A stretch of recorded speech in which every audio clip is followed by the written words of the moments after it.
Bismillahirrahmanirrahim and Assalamu alaikum. I am Dr. Maida Amir and I am Assistant Professor in Department of Anatomy.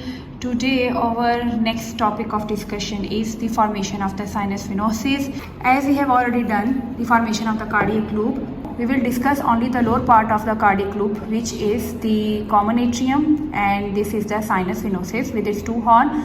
On the right side this is called the right sinus horn, and on the left side this is called the left sinus horn. So as you know, every horn has three veins.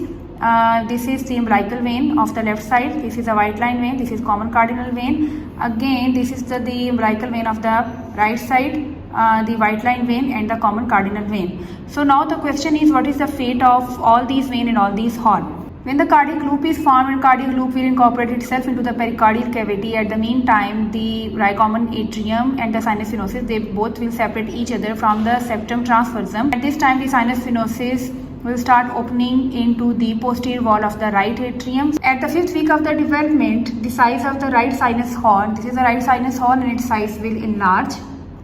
Initially the left sinus horn will obliterate and decrease in its size, and after decreasing in its size it will form the coronary sinus and the oblique vein of the left ventricle. The factors are: number one, the formation of the left to right shunt of the blood, means from the left side of the heart to the right side, and number two, the obliteration of left umbilical vein and the left white line vein. While here the left common cardinal vein will form the coronary sinus and the oblique vein of the left ventricle.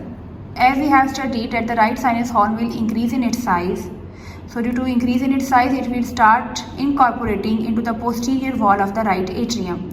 In this model, you can see the opening of the right sinus horn into the posterior wall of the right atrium. Here it forms the sinoatrial orifice, which is a slit-like structure. You can see over here, this is sinoatrial orifice, and these two light and blue color structured are the sinoatrial valve. So the flap which is towards the left side of the heart is called the left venous valve, and the structure which is towards the right side of the heart is called the right venous valve. This is the model in which you can see the two atria. One on the right side is right atrium and the other side is the left atrium. The right ventricle, left ventricle, the red color structure, this is called endocardial cushion, and the other structures we will discuss further. When the right sinus horn will incorporate into the posterior wall of the right atrium, the posterior wall of the right atrium will become very smooth, and this is called the sinus venerum. Sinus venerum means that the structure is derived from, or the posterior wall of the right atrium is derived from, sinus venosus, while the rest of all the atrium is rough and trabeculated. In this lecture, we have completed the formation of the sinus venosus. Thank you so much.